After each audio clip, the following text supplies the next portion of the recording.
Welcome to The Healing Equation. I'm Grace, the founder of Agora Health. And my name is Jasmine, founder of Body in the City. In this series, we explore women's health, well-being and healing in the modern world, speaking to experts, innovators and advocates in the space to help you along your wellness journey. So take a seat, get comfy, and join us for another empowering episode.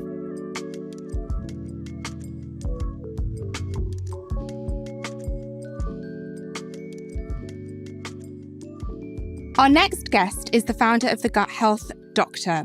She is one of the most influential international gut health specialists, a registered dietitian and nutritionist for the last 15 years.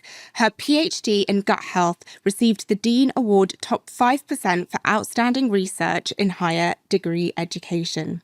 As a leading research fellow at King's College London, she is currently investigating nutrition-based therapies in gut health. She is also the founder of the multi-award-winning, and I personally love, food brand Bio&Me and SMART STRAINS, revolutionising how people understand and use supplements. Megan, we are so thrilled to have you on The Healing Equation. We have 1,001 questions to ask you. I always refer to you as the Gut Health Doctor. I'm sure loads of people do because that's kind of like your brand now.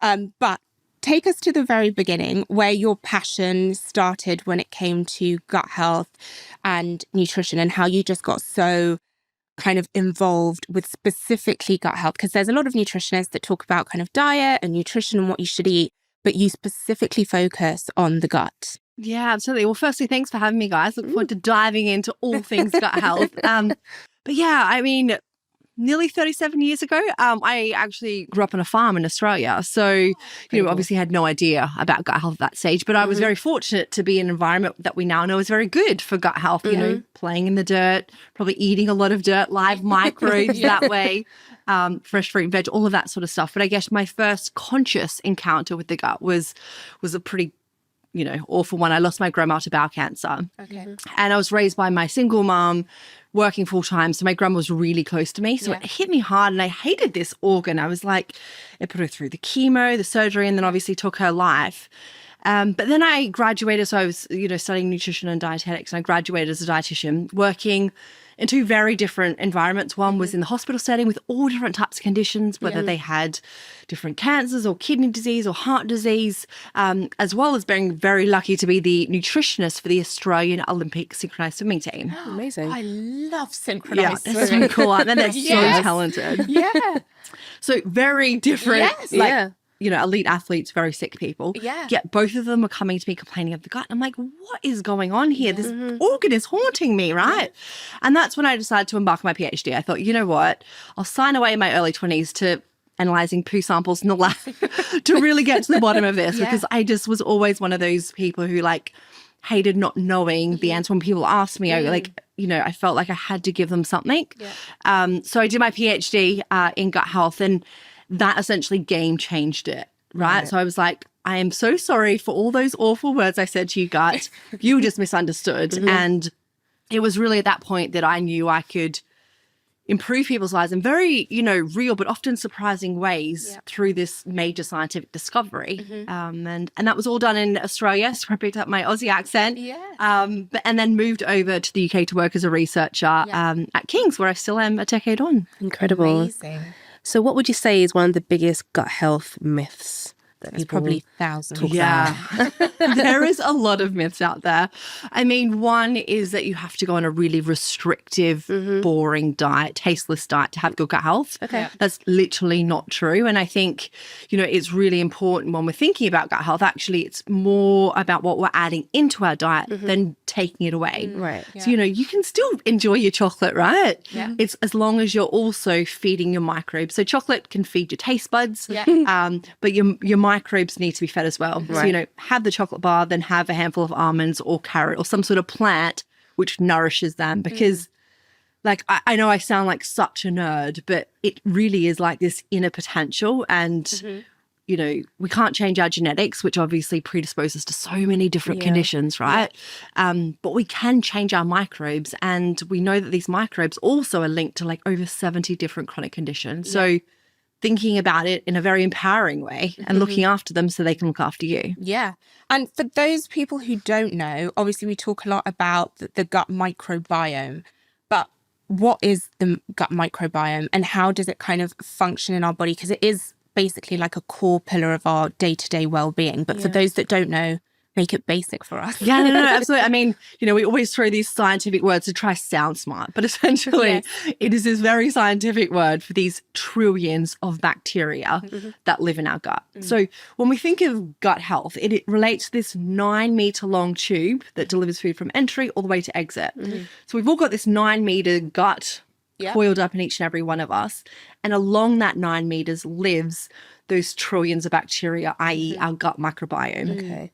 And then also, the gut is so important, yes, for those microbes, and that's the sexy part of gut health, right? But also the fact digestion happens there, right? If you don't have good gut lining, the food's not going to be able to get properly digested into your blood to feed your brain, your skin, etc.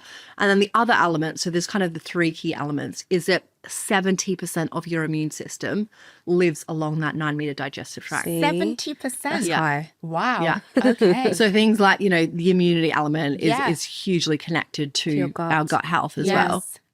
Oh, well, I've got so many questions there. That's all my questions just answered just in that. It's in the 9 meters. Okay, so then you see a lot of people online talk about things like cleanses, like really like harsh detoxes, and talk about passing all types of different things and mucoid things. Like, A, how necessary is that? B, would you recommend something more simpler? And because I feel like a lot of people want instant fixes, right? So they want to take a few tablets, take this concoction, and then just be like, everything's out. But I'm guessing that can't be good in the long term, because even though bacteria sounds like a naughty word, there's good bacteria and there's bad bacteria, right? 100%. So for me, like those cleanses we see online, how effective are they? Should we be doing them? Should we not be doing them? What's your thoughts on that? Yeah. So, I mean, they're trending so heavily, and there's all different types, right? So there is things like the parasite cleansers, and then there is just the general gut health cleanse. And I think when we see these general gut health cleansers, essentially a lot of them are really low in dietary fiber. Right. So a lot of them are like juices, for example. So fiber is a word I think a lot of people have heard but might not understand exactly. So fiber is like the backbone of all our plants. When we talk about plants, it's like your whole grains, your legumes, chickpeas, butter beans, nuts and seeds, those sorts of things, right? So they're our plants. And the backbone of that is fiber. Now, back to that 9 meters, right? So most of our nutrients, things like fat and protein, and most of our carbs are absorbed high up that 9 meters, right? Gets from our gut into, which is like that hollow tube, into our blood to feed the rest of our body. Right. But fiber can't be digested there because human cells don't actually have the enzymes to break the fiber down to small enough pieces to get from your gut into your blood. The sole purpose of fiber is literally to feed those trillions of bacteria who have the enzymes. So these microbes, which essentially most of them live in the lower part of that 9 meters, they've got these special enzymes which break the fiber down into these special chemicals, which then can do things like get into our blood, talk to our brain, help regulate our hormones, things, not just sex hormones, but also appetite regulation and those sorts of things. So that's one of the key reasons why fiber is so important. So if you think about these cleansers, which are very low in fiber, what's happened, essentially, that can starve your gut microbes, right? And therefore, you reduce down their ability and their functionality. So it's not a good thing. It's really quite harmful for your microbiome. And then the parasite cleansers, again, when we think of the gut microbiome, I mentioned it's made up of these bacteria, right?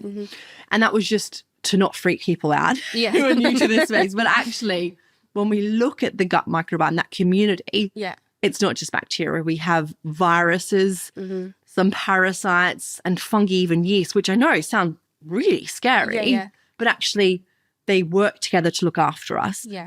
So, of course, there are some really bad parasites, right? So if you go, traveling abroad and you get diarrhea, then actually really important to go to your GP, get a stool test. They'll check for, a very select number of these parasites, which we know can be bad. But outside of that, and they will give you a special medication if they identify that, right? But outside of that, I wouldn't be having any of these cleansers because actually, some of the studies suggest maybe some parasites could be protective. Yeah. And then these extreme cleansers actually aren't just going to harm the bad parasites. They also probably harm the good microbes, the good bacteria. So yeah, I would be very cautious around these cleansers. Okay. And another question I have is that I feel like nowadays you see more and more people with bad gut health or leaky guts, or we were just talking off camera, but I don't have the best stomach either. But it's become so common. Do you think there is a direct correlation between the quality of the food that we are eating nowadays, even if you think you're being healthy, what we're purchasing in supermarkets, etc., and the fact that so many people now have gut issues? Yeah, I mean, it's a really good question. And I think there are so many factors at play. So yes, absolutely. I think we are having quite a high ultra-processed food diet, which essentially one of the key reasons why that's not great is it's lower in fiber and might contain some extra additives which might not be great for our microbes. So if we're having loads of them, we're starving our microbes. They then get hangry like us. If we get starved, we get hangry, right? And they can start to eat away at our mucus lining in our gut and therefore make our gut lining more sensitive. Okay. So if we think about these, these sensitive tummies, bad guts, kind of like what you're referring to, again, just get a little bit scientific, but it's like under this category of what we call functional gut disorders. Okay. And it's newly been, again, a scientific word, but it's newly been renamed as disorders of the gut-brain interaction. Okay. Now, under this umbrella, you'll find IBS, irritable bowel syndrome, which affects, 1 in 10.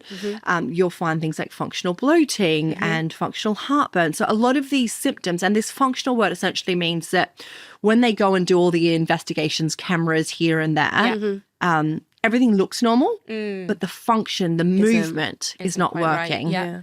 And essentially the underlying mechanism of why these things are occurring is this dysfunction between the gut and the brain, right? Makes sense. So they're constantly communicating in everyone. Yeah. But these functional gut disorders, which can affect like 30% of people, that communication is kind of dysregulated. Yeah. And therefore things that would stimulate anyone's gut, like alcohol and caffeine and high fat, it stimulates them tenfold. So you are more vulnerable to gut issues, so to speak. So that's kind of what we're seeing. And it could be because you're having a high, we know that there's a number of things that can increase your risk, right, of getting these functional gut disorders. Things like, high amounts of ultra-processed foods has been linked with higher risk. But also, if you ever get a gut infection and go on loads of antibiotics, again, you're at increased risk of getting these functional gut disorders. Or if you're chronically stressed or have had trauma in your life, again, so it can be bottom up or top down in terms of that's triggering that gut-brain sensitivity. Yeah. And I mean, stress, it's just, we're all under chronic stress. 100%, yeah. It's scary in itself. Yeah. We spoke very briefly off camera about the effects of like probiotics and how in this country they don't always give you or advise you to take a probiotic or prebiotic to go with the antibiotic. I mean, I've just finished a round of antibiotics and I'm already feeling like the dissonance and a bit uncomfortable and just how my body's feeling. And immediately I was like, oh, I need to go and get some probiotics just to balance this out. Yeah. Why is it not widely taught, like the probiotics and prebiotics thing? You might see a few in Holland and Barrett and walk past them. You might see the apple cider, vinegar like trend on TikTok and stuff. But it doesn't feel like any GP told me when I was young, 16, chronic acne or just like really bad stomach issues to like consider your gut health, maybe take a probiotic with all of these antibiotics I'm giving you. I'm not sure, why the answer is maybe, but like, what is the solution? Like, do we just tell people go and get a probiotic? But why aren't doctors saying like you should consider your gut more? Yeah, look, I mean, this is literally a topic I'm so passionate about because I did my PhD in probiotics, right? So just to recap on, probiotics are the live microbes, right? So the actual good bacteria. Yeah. And each different type of bacteria is called a strain. So there's all different strains, kind of like there's all different vitamins and minerals, right? So, if you have iron deficiency, you wouldn't go and take a vitamin D supplement. Right. You would take the iron supplement, right? Because that's what your body needs. Yeah. The same goes with probiotic supplements. You need to get the right strain for the specific reason, right? So actually this concept of taking a general daily probiotic, there has literally never been a scientific study to prove that's worth doing at all. Yeah. Just all marketing. Yeah. Okay. Which is so frustrating. That, you know, a topic that I am so passionate about, and one that I know that clinically, when you use the right strain at the right time, the right way, actually it can be really effective and game changing. In fact, the antibiotic example that you gave, right? So there are these international health authority guidelines on probiotics. Sadly, my husband's an NHS GP, so I can throw him under the bus. a lot of people don't necessarily know about it unless you work in this area. Yeah. But they have these, you know, guidelines, which is like the recommendations, and they literally say in that, if someone goes on antibiotics for whatever reason, then we should be recommending the specific bacterial strain called LGG, and you would take it at a dose of 10 billion twice a day. Okay. Now, I can imagine you're like, oh God, this is so stressful, right? There's a lot. But like, we have to use probiotics that way because that's how we know they have the benefit, right? Whereas other things, like for example, if you have bacterial vaginosis or thrush, vaginal thrush, right? Then there's good clinical evidence to show that you would take slightly different strains. You would take LA14 and HNO1 with some lactoferrin, and that significantly reduces your risk of recurrence of thrush by nearly 3 times compared to placebo or fake intervention. Okay. So it's sounding really scientific, but that's essentially why I developed SMART Strains, right? Yeah. Just to be really specific and make sure there's a clinical trial showing that specific benefit. Yeah. Don't waste your money on these general probiotics. Have fermented foods for general gut health, right? 'Cause probiotic supplements and fermented foods are very different. Because if I made kefir, fermented milk at my house and you made it yours, the strains would be different. Yeah. Okay.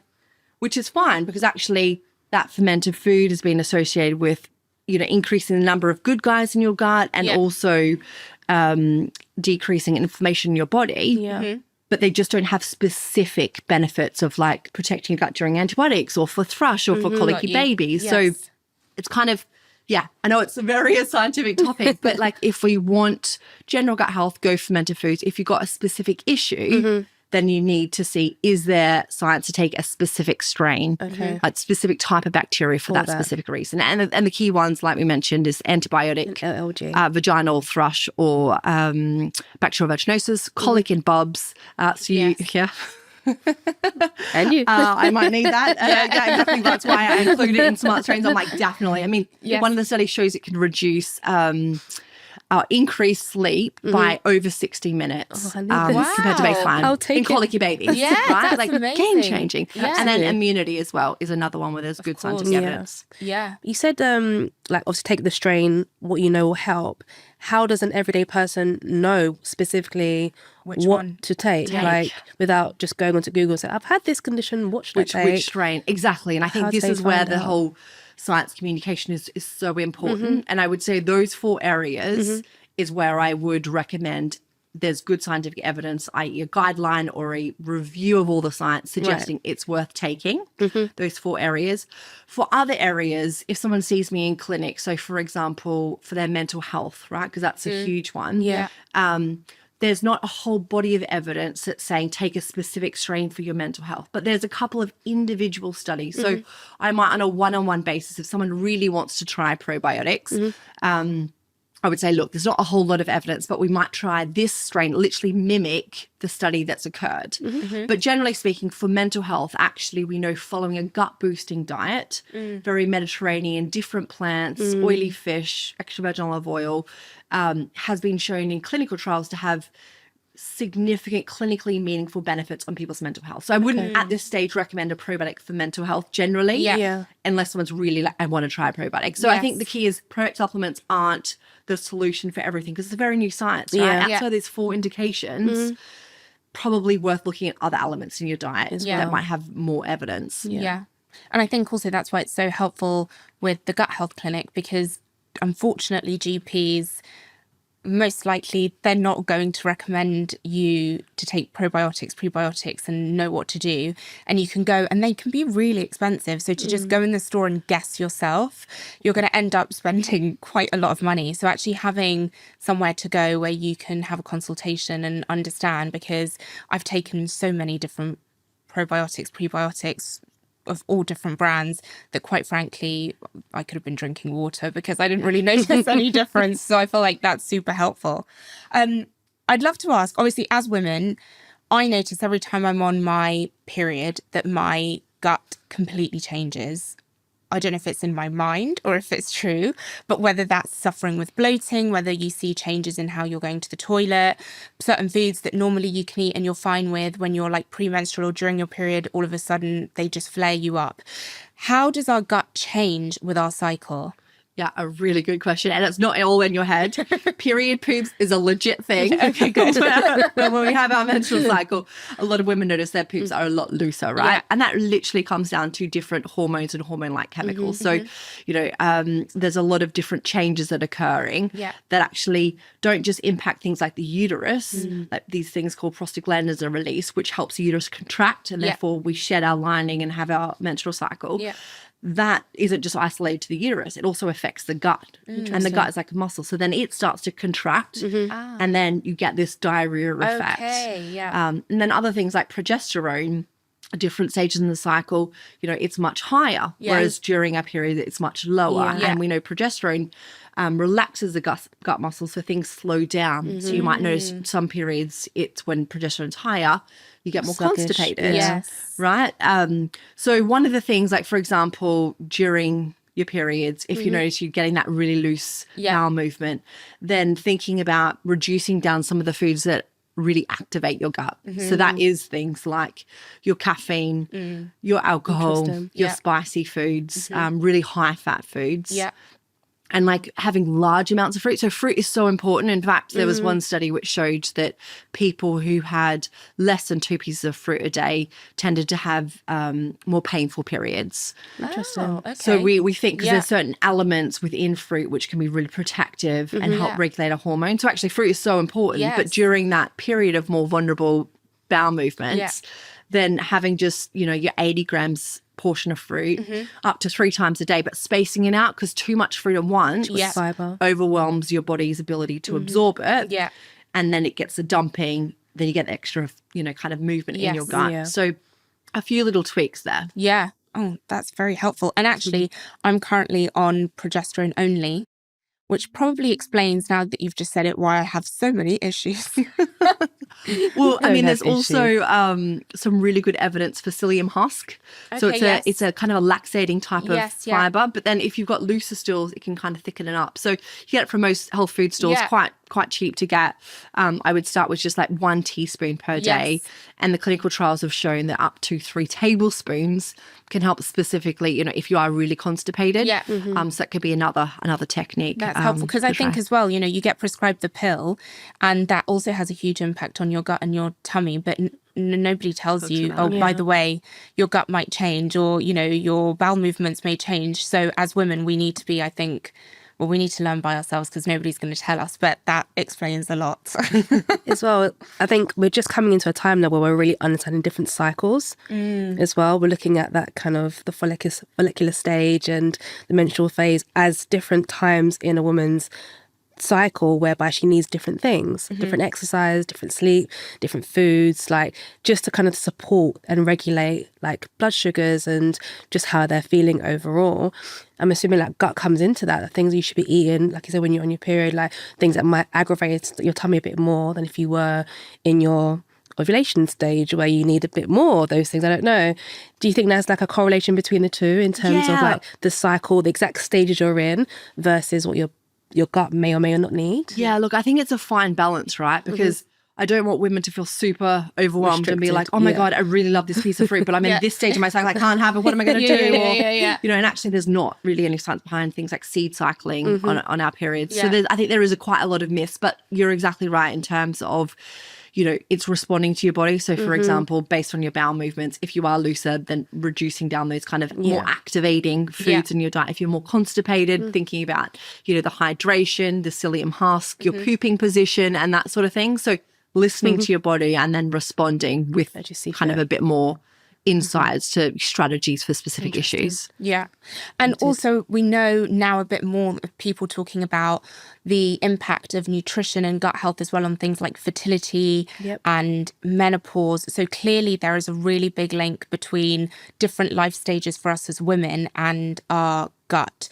So maybe like take us through that a little bit more in terms of if somebody is trying to get pregnant, for example. I know you two are like well and blossoming, but not me. If somebody's trying to get pregnant, why is it that what we're eating or our gut health could impact our fertility, and what are maybe things that we need to be aware of as women? Yeah, I mean, it's such an important one. And I think, you know, infertility is such a vicious kind of condition or state, right? You know, there's nothing more horrible than, you know, seeing someone who is really suffering from that perspective. So I think doing what you can to empower yourself. But I don't want women to be led to believe that they change their gut health or their diet, they're going to get pregnant, right? And it's their fault, right? There's so many things at play. But absolutely, there's some more research coming out looking at things like the vaginal microbiome, right? So we spoke about the gut microbiome.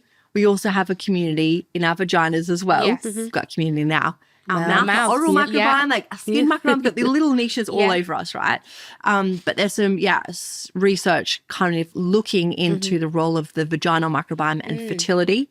And particularly women going through like IVF, then there seems to be a higher correlation with bacterial vaginosis. So kind of imbalance in vaginas and kind of failure rates. So again, talking to your healthcare professional about, you know, do you want to get tested for bacterial vaginosis? Because only around 50% of women will get symptoms. But if we look at some of the observational kind of early stage research, it's suggesting that if we have a very, you know, plant nourishing diet, it doesn't need to be plants only. In fact, actually things like oily fish and fermented dairy and things like eggs, really important for choline, which is important during pregnancy and stuff like that. So I wouldn't necessarily recommend plants only unless obviously cultural and all those reasons for going plants only. But trying to get in that plant diversity actually might have a role in helping support the balance of your vaginal microbiome, not just your gut microbiome. So I think, in that stage, you know, that's quite an important one. So there's the kind of infertility or trying to get, you know, more fertile scenario. So I would say the evidence is emerging, but it's more to do with your vaginal microbiome. So kind of watch out for that. And then during pregnancy, it's kind of wild what happens to our gut health, right? Yes, it is. Well, actually, so one of the fundamentals, we know that what is used a bit of a marker of gut health at the moment is like how many different types of microbes you've got in your gut, right? So the more different microbes, you can think of them as the more different skills you've got within you, or more soldiers or whatever analogy you want to use. So diversity is a good thing in our gut, right? But actually, as we go through pregnancy towards the third trimester, diversity really takes a dive. And some of the studies have transplanted the microbes in the third trimester to mice, and found those mice actually tend to then gain weight. They've got slightly higher rates of inflammation and like insulin hormone changes and stuff like that. But actually it's a protective mechanism because we, you know, during the trimester, we need to like, you know, have energy storage for our baby. So it actually looks like a unbalanced microbiome, but it's Mother Nature's like at its preparation for us, right? And then there's things like, you know, when we deliver, if we're able to deliver vaginally, we know Bub has been exposed to more different microbes and they seem to have a more diverse, you know, and a more healthy microbiome versus C-section. Of course, sometimes you have to have a C-section and, you know, there's many things at play. So they're looking at things like vaginal seeding in C-section babies. And again, I would never recommend anyone do this, right? Because it's still research stages. But with my second, because obviously this is my career, my live and breathe it, I was like, I need to get amongst this. So I took a little swatting kit in case I had to have an emergency C-section. I luckily didn't, but essentially it's about like wiping the vaginal microbiome and the backside. So women don't like to talk about this, but when they deliver, most people poop at the same time because of that pressure. And that actually inoculates the baby, right? So they get mum's microbes from that. And then obviously, you know, going through things that if you can breastfeed, so important because it contains things like the live bacteria, they're really important. The food for the bacteria, like the prebiotic word. So I know we use probiotic, prebiotic. They sound very similar, very different. Yes. Probiotic is those live microbes. Prebiotic is like the fibers for the microbes. So certain fibers really fertilize them. And then obviously things like immune chemicals, which help build the baby's immune system. Yes. And that then establishes the bub's, microbiome. So even if you have to have a C-section, it can help kind of repair things to get it more diverse. And as we go on, the feeding, all the things you've got to look forward to. I mean, I know you've done it, haven't you? You've got I've done it, but I mean, how much microbiome stuff do I have to give? Well, no, but I think it's so because, the brand Biome, which is all about kind of helping babies during that breastfeeding phase with their microbes. But it was so interesting to me because I had I guess we don't talk about that part of birthing, but how important that is. And there are so many children that are born via C-section, and you just never think of how you can help improve your child's immunity and microbiome in actually ways that could be quite simple, like you just said, whether that's taking in a swab or something. But yeah, you need to be prepared. I'll prepare for you. This is a part of my preparation. I'm going to start. Healthcare professionals. So talk to your healthcare professional about it before you try and do any swabbing, because obviously there's risk to these, right? Yeah. So you could be you could be not swabbing the wrong types of microbes and stuff like that. So you always talk about it. Might swab the wrong hole. Oh, Grace. She's gonna be even more traumatized. I'm now. really traumatized by this. She's whole sweating experience. already. Sweating. But I love one of the things that I really am super passionate about, and we at Agora talk a lot about, is vaginal microbiome, because my mother is very passionate about this. I think it's something that as women, we still kind of have a bit of taboo and stigma around talking about these things. You get a bit shy. You don't really want to talk about, vaginal dryness, UTIs, vaginismus, other conditions, and then also understanding our vaginal health. And I think for so many years, I mean, I talk about obviously like growing up in the 90s, but like we didn't even know that certain things like soaps, using certain soaps or wearing leggings without wearing underwear, for example, really basic things that we were all doing was having a huge impact on our vaginal microbiome and health. So I think it's great, obviously, that with Smart Strains, you talk so much about it and you're so open about it. But how can we, obviously taking the right strains is very important, but also what lifestyle factors can we change really easily to help us with our vaginal microbiome? Yeah, look, I think it's a really important point because it's such a new area of research, and sadly, female health has been really neglected in the research space. And I'm a researcher, so there are reasons for that. And the women are just complex. We're more expensive to research. So if you're a researcher and you've got a small budget, you kind of go with the males because it's easier to test, lower budget, all of that sort of stuff. But obviously that's incredibly unfair because we are quite complex beings, and the stuff that happens with males are different for females. And obviously they don't have a vaginal microbiome. They have a testicular microbiome. That's a whole different story. So absolutely, I think it's so important that we think about that area and things like thrush, right? So there's the stats suggest that 75% of women are likely to have thrush at least one stage in their life.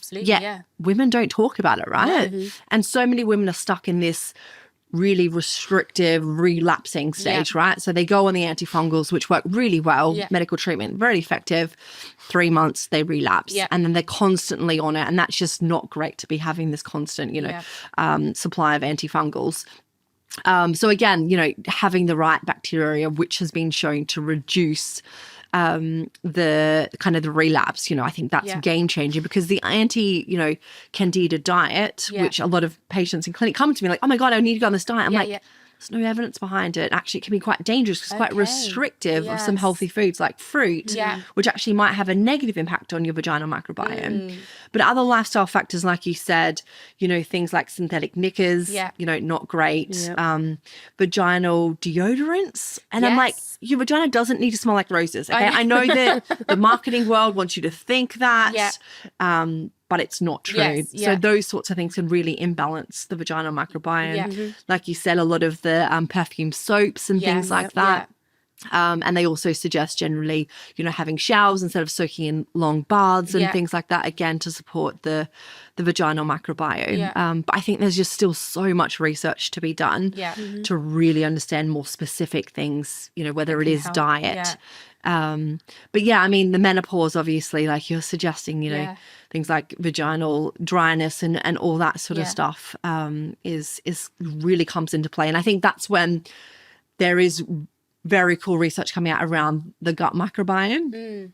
So we keep switching vagina microbiome, gut microbiome. But in the gut, there's a group of bacteria called, another scientific word, the estrabolome. Okay. So you can go in and press your friends, like, how's your estrabolome? So essentially what happens in our body is that when our estrogen gets used up, it's kind of inactive. It gets dumped into our gut and we would normally poop it out, right?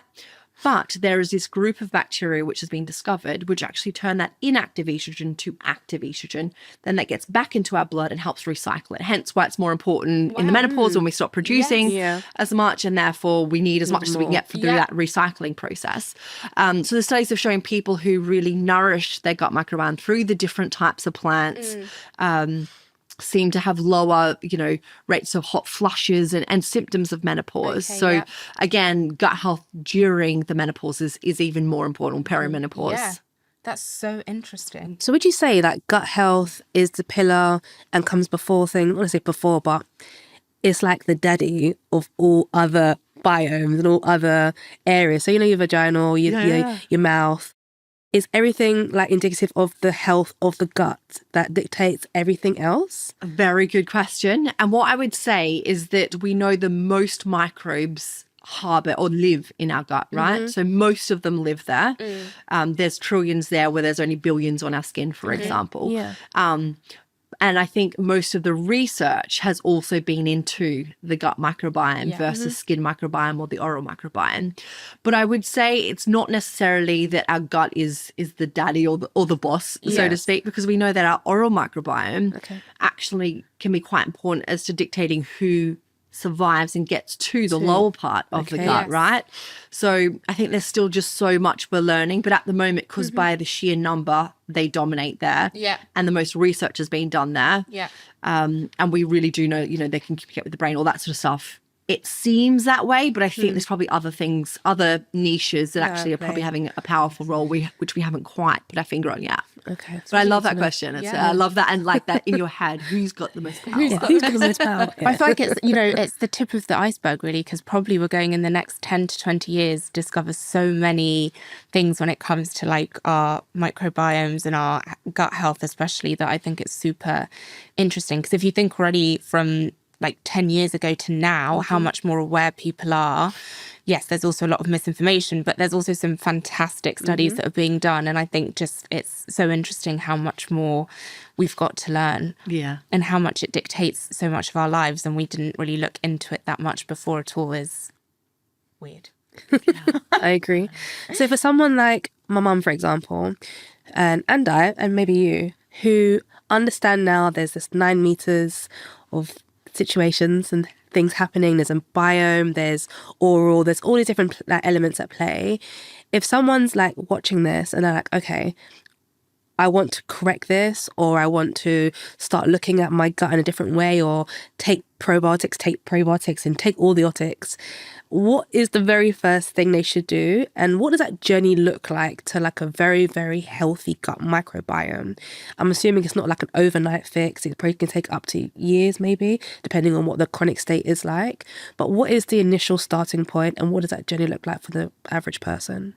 Very good question, right? So if we think of gut health, there's like kind of 4 pillars that impact it. And these pillars are ones which we already know about, but I think we now understand why they're so important. Before we're like, yeah, obviously sleep is important. Obviously exercise is important. Obviously de-stressing is important. Obviously diet is important, right? And we thought, well, because it helps the human cells, elements of these, and that's why those 4 pillars are important. But now we're seeing actually a lot of the mechanisms of why those 4 different things are so important to manage is because it really dictates how happy this community is in our gut, right? Because if we're not sleeping enough, these microbes aren't sleeping enough. We've got a body clock, they've got a body clock, right? So it disturbs both movement, so exercise, at least 3 times a week, getting your heart rate up. Moderate exercise. We know that independent of what you're feeding your body, that also makes the microbes happier, makes them more diverse. And then the stress thing. So if we are stressed up here, no matter how gut boosting, healthy your diet is, literally there is hundreds of millions of nerves that connect the brain and the gut. They like feed it. So if we're stressed up here, what literally happens is these nerves like strangle your gut. Wow. And it really can impact not just the happiness of those microbes, but how we digest nutrients, gut symptoms, and all that sort of stuff. But I think the one that I feel like people can be most empowered by, and a good starting point, and probably because, it's my area of expertise, is diet and nutrition. Thinking about the fundamentals of where we go to, right? So what the science has suggested is that getting as many different types of plants as you can is going to be worthwhile because each different plant has a different type of profile of fibers which feed them, like different fertilizers, so to speak. So there are 6 different plant-based food groups. I'm not going to quiz you, but what I recommend is people literally put it on their fridge and at like 3 o'clock in the day go, have I had something from the Super 6? If they haven't, if they're missing a category. Grains, legumes, protein. Oh, I wouldn't say protein. No protein? That's a nutrient. It's not necessarily a plant group. But I mean, it's a very, you're nailing so far. You got your whole grains. Whole grains. So things like your oats and your quinoa and stuff. Pulses, chickpeas, butter beans, legumes. Then you got your nuts and your seeds. That's it. Your fruit. Your veggies and your herbs and your spices. Okay. Right?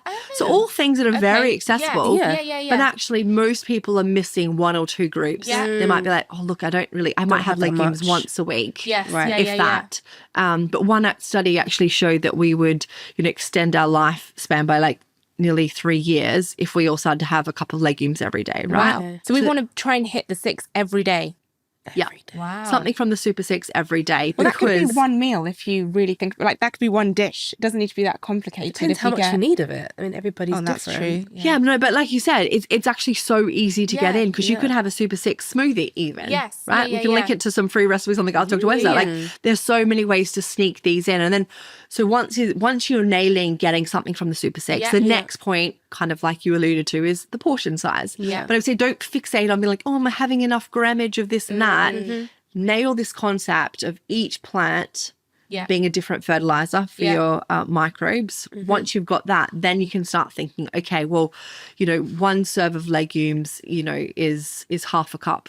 Or 1 serve of whole grains is half a cup cooked. And then you can start thinking, okay, well, how many serves am I having? But I don't want to overwhelm people. Just think Super 6 to start with. And then once you've nailed that, it's then getting, enough of your serves, 2 serves of fruit. If you can, 5 serves of veg, where 1 serve equals half a cup cooked or 1 cup of salad. Those sorts of things. And sneaking them in, like if you're having bolognese for dinner, you can actually cut out half the mince, which that's true. It's obviously lentils, got more for taste and things like that, and add lentils exactly. And if the kids are fussy, blend in some frozen cauliflower into their fruit smoothie. Right, like sneak them in. Actually, makes your taste buds become more plant loving as well. Yeah, I think that's a really good idea. And noted. I was just thinking whilst you were speaking that obviously in today's current culture, we are diet obsessed. Well, I say today's current culture, I feel like we've always been diet obsessed. But obviously now with all the GLP-1s, there are a lot of people that I would say the focus has shifted more to definitely a diet of restriction instead of one of trying to be as balanced as possible. There's probably no research yet because this has become a phenomenon over the last few years. But do you see that, or could you imagine there being some direct links between people who are perhaps on weight loss medication and the impact, of course, on their microbiomes and nutrition? Because that's probably going to leave a whole generation of people with quite damaged gut health. I mean, you've nailed it, right? I love it. This is not even your area of research. You're like, you've put your finger on it. So absolutely. I mean, this whole world of, weight loss medication, it does have a place. So I'm definitely not, against them, right? Because I can see them having a benefit for some people. But actually what we haven't been told is that our body actually produces the GLP-1 hormone, which is obviously the type hormone for these weight loss drugs. And one of the ways that works is that it helps regulate our appetite. So it makes keeps us fuller, essentially. When we eat fiber, from those super 6, what happens is the microbes ferment that fiber. They then produce some of those magical chemicals, which actually help stimulate production of our own GLP-1. Okay. Right? So that's why fiber keeps us fuller for longer. So if you tap into this space I call the gut metabolism axis, we know that having a really well-supported, gut microbiome actually is being linked with better weight management as well. Okay. Right? Yeah. But coming back, I guess, to, people who are currently on these weight loss medications, and again, completely understand why people go down that route, why they may need to, it can be motivating, all that sort of stuff. But it can be done very beneficially, and it can be done very poorly for your gut health. So you can do it beneficially of being like, okay, I'm really not hungry, but I'm going to try have just small mouthfuls, still ticking off the super 6. Absolutely, yeah. And get to a weight where I feel comfortable, more able to go to the gym, and then I feel more motivated to eat better foods, all that sort of stuff. And then slowly, start to increase your super 6 to really support that gut metabolism connection, right? So that's a really positive way. Then you won't need to necessarily be on the drugs forever. And stimulating your own production of the hormone. Or it can be done poorly where it's like, you know what? I'm not hungry, so I'm going to have for lunch, I'm going to have half a Mars bar. My next snack, I'm going to have half a croissant. And so you're having these foods which actually starve your microbiome. And in those people, what happens is their gut microbiome diversity reduces. It can damage their gut metabolism connection. So when they start to reintroduce the foods or come off the drugs, they then start to potentially gain more weight. They regain the weight they've lost and regain more because they're damaged. That's a part that's really important. So it's quite a complex kind of area, but the news is you can do it really well for your gut and therefore achieve your goals, or you can be dependent on it for life because you're really not nourishing your microbiome. Absolutely. And I think, interestingly, everything we've spoken about in terms of hormones, fertility, even now with weight loss, I mean, I'm half Italian, and in Italy, we go to the nutritionist a lot. Even like if you want to do a diet, people would say, go and speak to a dietitian, go and speak to a nutritionist. Don't just do it by yourself. I feel like in the UK, we now are becoming more aware of nutritionists, but I would say it's still something that probably a privileged few in society can either afford or think, oh, I should get a nutritionist. You might think I need a therapist, or I need to go and see my GP, or I need a PT, but you don't automatically think, actually, I should add a nutritionist to that.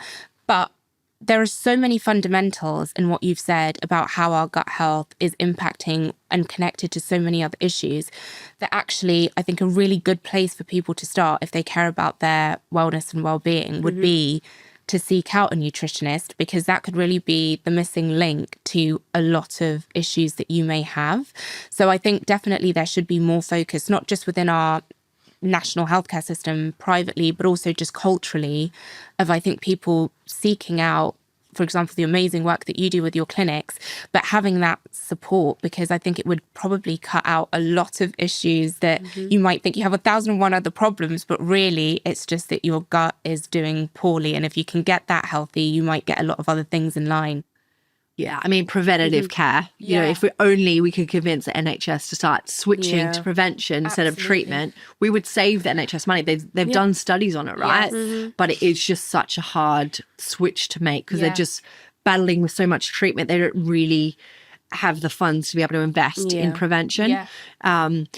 So, yeah, I mean, it's kind of that different headspace. But I appreciate, you know, not everyone can afford it. You know, some people are just struggling to, you know, put food on the table, in which case it's, you know, often nourishing your gut can actually be cheaper. For example, ditching half the meat and adding a can of legumes actually is a much cheaper cost. It goes further and that sort of thing.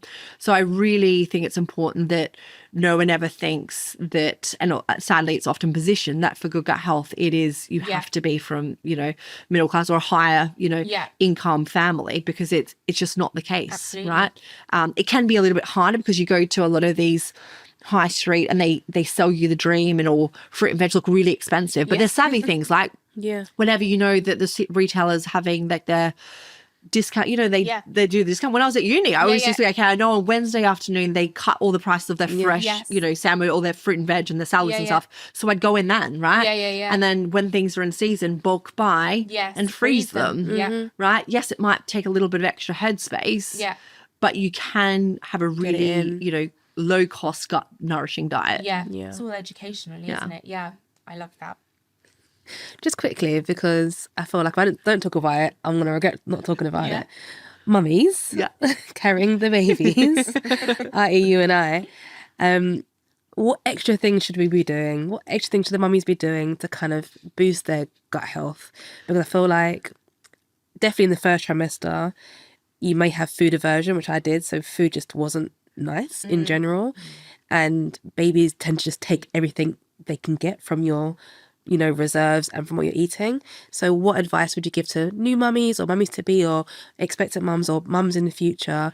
How can they, start looking after their gut before they become pregnant? And what can they do in the first, second, third and fourth trimester to support their gut health? Yeah, very good questions, right? So I think in terms of for preconception, it's really thinking about getting those super six. Yeah. And we haven't really mentioned much about fermented foods, but actually that's another pillar. Yeah. So it's a super six and then fermented foods. So things... if you're not into kimchi and sauerkraut, which I think your taste buds end up loving, like if you train them. I'm going to go and buy now.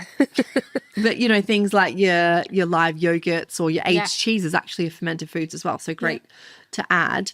And actually what the new research is suggesting that daddy's diet also might be quite important for things like, sperm health and stuff. Yeah, because sperm is not doing well, is it? Yeah, it is not at the moment, isn't it? So don't put the pressure just on us women, right? Yeah, Actually put it off on them. Because I feel like, there's a lot of pressure on mums. And then, that first 12 weeks, what I would say is do not put too much pressure on yourself, right? Yeah. It is really hard and you feel so nauseated. A few kind of tips and tricks is avoid the smells. So if you can get someone to cook the meals, then freeze it. And things like, egg frittata, having it cold instead of having a hot omelette. So the lack of smells, because smells actually really can trigger the nausea. Yeah. So if you can get some pre-prep meals, or if you're going to, get pregnant or you're feeling really good one day, bulk cook and then freeze it. So I think that's an important one. And then, kind of sneaking in the plants where you can. Fruit smoothies are so refreshing, but then add in some frozen cauliflower and that sort of thing. Smaller amounts more frequently. Yep. Right. And things like fat and fiber, which are normally, obviously can be beneficial depending on the types of fats, but things like oily fish and, legumes and stuff. Yeah. Again, normally really beneficial, but they can make nausea worse. So it's smaller portions. So still having them, but instead of having 150 grams of salmon, have 75 at lunch and then 75 at dinner. Instead of having a big plate of legumes or something, just have smaller amounts. And then what I would say is when things start, if they do, I know some people struggle with nausea throughout the entire time. My hat off to you because you deserve a medal if you are going through that. But it's, around the second trimester and moving forward where babies' taste buds start to develop. Yeah. So they've done some really cool research showing that if you start to have more strong flavors, things like garlic and kale during your pregnancy, then when you go through the weaning process with bub, they seem to be more accepting of those strong plant flavors. The familiar taste of them. Okay, yeah. So again, not to put more pressure on us, but if you can start to, diverse, add more of those plants in, so you're then bub, is able to, wean onto them more acceptingly. It'll make your journey easier than the weaning process if they're, not putting their nose up. Then also things that, making sure you're having things like your omega-3 is really important. And, things like choline. So that's another nutrient which a lot of pregnant women aren't getting enough of. You can find it in things like eggs. So if you are vegan, then it's really important to think about supplementation there as well. Our immune systems are very compromised. So I currently take the BB12 and LGG strains of bacteria together because it's shown to help reduce risk of common cold and things like that.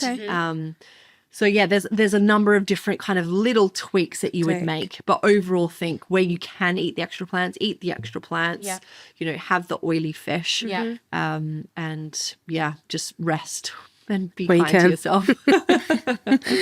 Okay, understand. Thank you. I appreciate it. And then when babies are born, often, not all the time, mums can not get neglected, but the focus is on babies, right? Yeah. So it's baby's amazing. People want to come. They want to see the baby. And mum's just hi, I did all the hard work. So that fourth trimester is not spoken about as much. Yeah. It's kind of left to their own devices just to sleep where they can. But ultimately they've gone through this massive journey of 9-10 months of growing a baby. Yeah. And now new babies, if you've got multiples or you've got children, their health, their nutrition isn't always at the forefront of their mind. Mine wasn't when I had my son. It was just getting through every day and putting in my mouth whatever I could, and I wasn't really focused on it. Looking back now, or from research, you've had some babies of your own, what foods were like paramount for you when you had the baby, what helped with like breast milk supply, what is like the go-to that you would recommend? Yeah, look, I mean, it's so hard, isn't it? It's like the sleep deprivation. You're like, just give me whatever. Anything. Like, I literally don't care. Literally. So again, if you can draw any friends and family to make and bulk cook, Italian missus. Don't worry. you got a delivery every week coming your way. Excellent. So it's just there, because I think if you have these expectations of cooking during that period, just it's not going to happen, right? But I think it's probably worth, again, powering ourselves with the knowledge to know that obviously what mum eats can impact baby's health via the breast milk, right? And obviously no matter what your diet, even if it's super shocking, then still breastfeed, right? But for example, we know that certain types of artificial sweeteners, so things like in a lot of energy drinks and bars and stuff like that, actually can pass through breast milk into bub. So, thinking about maybe not a great time to be kind of like going on all these sugar-free foods and stuff like that. And actually just going back to really whole foods, things like, your oats for breakfast with some frozen berries and some live yogurt, really wholesome and quite high energy sorts of foods, because obviously breastfeeding, if you're able to breastfeed, it's so energy demanding. Calories go into it. Yeah. So I've never done it, but I can just imagine. Yeah, you burn like sometimes 500 calories just going for a good breastfeed. On one pump. Yeah, or a good feed can like burn a lot of calories. Yeah. I heard. I'm so going to shed that weight afterwards. So thinking about, if you can, those easy hacks, 1 minute snacks of things like, a slice of, if you can, wholemeal bread with some avocado, quick in your mouth and run, or making like these fruit and veg smoothies where it's like while you're breastfeeding, you're swinging, so you're hydrating at the same time. So yes, it's got the fruit in it, but also you're getting the diversity, things like silken tofu in there. So you get your legume, you can make a super six one. So you can swing it while you're breastfeeding, that sort of stuff. So thinking of like convenient hacks. Okay. Convenient hacks. Meal prepping, made. Don't worry, I've made on hand. I will be your personal chef. I'm going to hold you to it. It's like on record now. Don't worry. Other thing, always try wean with legumes. So things like butter beans and stuff. They're so easy to mash. We do that in Italy, and I always find it weird because here my British friends, they wean on like really weird things. Sorry guys, but like in Italy we do like legumes and basically everything like minestrone but with lentils, but then you just blend it, give it to the baby. So and we'll ring you. Yeah, absolutely. Like, please do. Yeah, think of that. She's like, go away. I have 3. No. I love like seeing people being empowered by the science, and it really can change their journey. Yeah. Yes. No, I feel very empowered this time around. Yeah. So thank you so much. Do you have any further questions for our lovely Megan? Good. Megan, this has been fantastic. Yes. We could sit here and talk to you all day. I've got more questions popping up now, I can see. But I can also see my team looking at me saying, get on with it. We've got to wrap this up. On the healing equation, we always ask our guests the same question, which can be ambiguous. So bear with me whilst I try to explain what it means. However, what is your healing equation? Grace will elaborate. Yes. What we mean by this is, I guess, what are certain things that you find help you to achieve wellness and well-being currently that maybe might inspire other people in their wellness journeys? Yeah, so I'm a huge fan of doing some mindfulness before I go to bed. Nice. Like my mind is always just so busy. And even if I'm so tired, I'll fall dead asleep. But then I'll wake up at 3 a.m. with my mind wearing. Whereas I've done a trial on myself and shown that if I do that 10 minutes of a mindful app before bed, then I definitely helps me sleep through. Yeah. So that's what I do, which, is not necessarily about nutrition. But then the other thing is every night again, quite religiously, because it's one of those things, I think if you've got something good to go in the morning, you feel set. Yeah. I make overnight fermented oats. Yeah. Literally takes 3 minutes. Get, some, I use my obviously Bio&Me muesli, put it in, get some Bio&Me kefir or whatever brand of kefir you want. Yeah. And then you literally just leave it in the fridge. And what happens is those microbes from the kefir overnight start to ferment down some of that muesli, which actually infuses the flavor. Yeah. And actually it tastes even better the next morning. And then no matter, whether I'm at home or at King's or wherever I'm on my way, I can just grab it. I got my overnight fermented oats and it's kind of like my 3 minutes of me time of just being like, me and my microbes just had this little bonding, I'm feeding you, my taste buds are loving this, happy time. I love so they're my that. kind of 2 points of the day where I feel like it's my healing equation. I love that. I think ending your day well and starting your day well is good because we're so focused on the in-between, but actually how we go to bed and how we rise is really important. So I love you sharing that. Incredible. Well, thank you so much. Thanks for having me, guys. Thank you so much. And where can people find you? What do you have going on at the moment that you'd like to share? So I'm just at theguthealthdoctor.com. Loads of free resources and blogs. Again, I think it's important to try and make gut health really accessible. So you don't have to go. We have the gut health clinic, but again, I appreciate I could never have afforded, when I was growing up and that sort of thing. So, look at the free resources because there's loads there that you can really transform your gut. And there's also a gut health quiz you can try for free, all that sort of stuff. So you feel a bit more empowered with the science. Then obviously we've got Bio&Me, so all the retailers really making gut health super accessible and tasty. I think is an important one because we don't want to deprive our taste buds. And then of course SMART STRAINS, right? So thinking about not wasting your money on a general probiotic. Yeah. I hate people wasting their money. Go the fermenter foods, eat the diversity. But those 4 areas where there's good science, immunity, vaginal microbiome, colicky bubs, and when you're on antibiotics, during antibiotics to protect your gut are the 4 areas. And that's what we've got the products for. Amazing. Incredible. Well, thank you so much. Thank you. And thank you so much for joining us today on The Healing Equation. Today we've had Dr. Megan Rossi. And until next time, take care and be well. Bye-bye. Bye. If you liked today's episode, don't forget to like, comment, share, and subscribe. Until next time.